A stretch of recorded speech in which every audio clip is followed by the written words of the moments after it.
Baiklah, Assalamualaikum warahmatullahi wabarakatuh.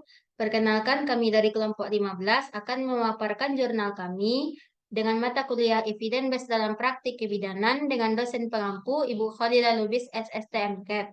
Perkenalkan saya Tiza Fitri Fadila dengan NIM 036 dan di sebelah Saya Siti Haryani dengan NIM 003.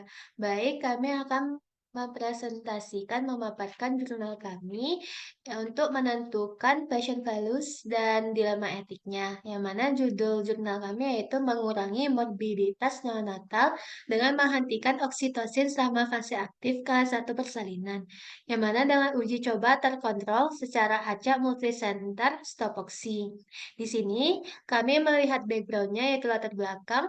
Oksitosin efektif dalam mengurangi durasi persalinan, yang mana oksitosin ini dapat meningkatkan kontraksi uterus yang dapat mempercepat kelahiran. Namun, oksitosin ini dikaitkan dengan komplikasi janin dan ibu, yang mana pada janin seperti asidosis neonatal, yang mana tingginya kadar asam sehingga mengganggu keseimbangan pH asam basa, sehingga berkurangnya oksigen pada tubuh neonatal yaitu bayi baru lahir. Dan pada ibu yaitu perdarahan pasca melahirkan karena tingginya kadar oksitosin bisa menyebabkan hiperstimulasi sehingga meningkatkan kontraksi uterus secara berlebihan yang dapat menyebabkan perdarahan pasca melahirkan. Selanjutnya yaitu ketika kami jurnal ini yaitu membandingkan penghentian oksitosin pada fase aktif dengan pemberian infus oksitosin secara terus-menerus, mana penelitian sebelumnya tidak cukup kuat untuk menunjukkan penurunan morbiditas neonatal, yaitu penurunan kesakitan pada bayi baru lahir. Oleh karena itu, kami bertujuan untuk mengevaluasi dampak penghentian oksitosin selama fase aktif kelas 1 persalinan terhadap angka morbiditas neonatal. Di sini kami menggunakan metode stopoksi, yaitu adalah uji coba terkontrol multisenter, yang mana uji coba terkontrol multisenter ini yaitu melibatkan lebih dari satu institusi medis atau penelitian. Selanjutnya yaitu uji coba acak, yaitu kami yang mana jurnal ini mengambil cara pengambilan sampel dengan secara acak dari anggota populasi dari berbagai wilayah, tidak dari satu wilayah saja. Selanjutnya yaitu uji coba label terbuka yang mana yaitu adalah studi klinis di mana peneliti dan pasien mengetahui pengobatan atau intervensi klinis mana yang akan diberikan. Uji coba eksperimen ini dilakukan di 20 unit bersalin di Prancis. Selanjutnya akan dipaparkan oleh Iza. Baiklah, selanjutnya akan saya lanjutkan. Jadi, oksitosin itu efektif dalam mengurangi durasi persalinan. Namun, oksitosin ini dapat menyebabkan komplikasi janin dan ibu seperti asidosis neonatal dan perdarahan pasca melahirkan. Jadi, asidosis itu kadar asam yang sangat tinggi. Karena kadar asamnya tinggi, yaitu kurang dari 7, sehingga bisa menyebabkan hipoksia. Karena terjadinya perubahan besar asam basa dapat mempengaruhi pada jantung neonatal. Terjadinya gangguan asam basa tadi menyebabkan pH arteri umbilikalis terganggu sehingga kadar oksigen dalam tubuh berkurang atau bisa disebut hipoksia. Metode yang digunakan dalam penelitian ini yaitu metode stopoksi adalah uji coba terkontrol multisenter acak label terbuka yang dilakukan di Perancis. Jadi penelitian ini dilakukan di 20 unit bersalin di 15 kota di Perancis. Populasi uji coba stopoksi ini meliputi yang pertama wanita yang menerima oksitosin pada fase laten kelas 1 persalinan sebelum pembukaan serviks 4 cm, termasuk wanita yang induksi persalinan menggunakan pematangan serviks atau oksitosin. Yang kedua, dengan kehamilan cukup bulan kurang lebih 37 minggu. Yang ketiga, kehamilan tunggal. Yang keempat, janin dalam presentasi kepala. Yang kelima, berbicara dan membaca bahasa Perancis. Yang keenam, berafiliasi dengan jaminan sosial. Dan yang terakhir, siapa yang telah menandatangani formulir persetujuan. Kemudian kriteria pengecualian dari uji coba ini, yang pertama wanita dengan rahim yang terluka. Yang kedua, janin dengan kelainan bawaan. Yang ketiga, retardasi pertumbuhan janin, kurang persentil. Ketiga, menurut usia kehamilan. Yang keempat, denyut jantung janin tidak normal secara acak. Yang kelima, usia ibu kurang dari 18 tahun. Yang terakhir, wanita berpartisipasi dalam uji coba lain yang melibatkan pengobatan. Kemudian, tujuan utama mereka melakukan penelitian oksitosin ini yaitu adalah untuk mengukur dampak pemberian oksitosin yang terputus-putus selama fase aktif kala satu persalinan terhadap angka morbiditas neonatal. Morbiditas ini yaitu kesakitan neonatal. Baiklah, selanjutnya akan dilanjutkan oleh Cindy. Baik, selanjutnya yaitu dari dalam uji coba Stopoxy ini dilakukan kalau uji coba secara acak, yaitu melibatkan dua kelompok. Yang mana kelompok pertama itu kelompok eksperimen, yang mana kelompok eksperimen ini berhubungan dengan penghentian oksitosin pada awal fase aktif kala satu persalinan. Yang mana yaitu infus oksitosin dihentikan melebihi pembukaan serviks yang sama atau lebih besar dari 6 cm.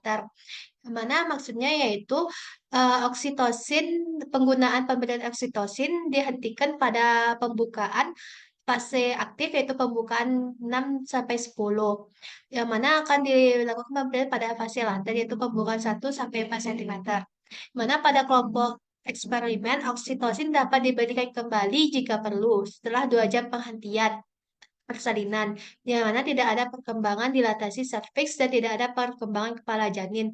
Yang mana jika tidak ada perkembangan setelah diberikannya pemberian oksitosin, maka diberikan kembali oksitosin 2 jam setelahnya karena tidak ada perkembangan dilatasi serviks, yaitu pelebaran serviks, sehingga dilakukan pemberian oksitosin untuk menimbulkan kontraksi uterus untuk supaya bayi bisa lahir.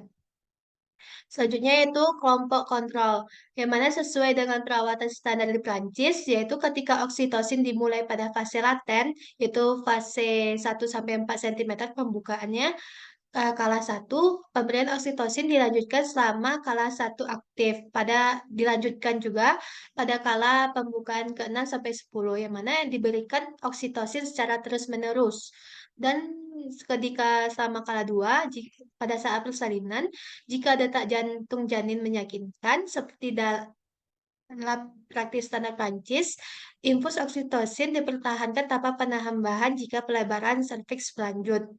Jika diperlukan, infus dapat dihentikan. Jadi, jika sudah terjadi pelebaran serviks sehingga bisa memudahkan jalan lahir bayi, harus segera dihentikan karena jika menggunakan oksitosin secara terus-menerus bisa menyebabkan jantung janin tidak normal dan bisa menyebabkan hiperstimulasi uterus karena kelebihan hormon oksitosin. Yang mana dari hasil jurnal ini kami mendapatkan bahwa eee, bahwa pada sebagian besar wanita, perhentian oksitosin pada fase aktif dapat meningkatkan toleransi janin terhadap persalinan dengan mengurangi hiperkontraktilitas uterus, yaitu mengurangi stimulasi kontraksi uterus secara berlebihan sehingga menurunkan kelainan detak jantung janin.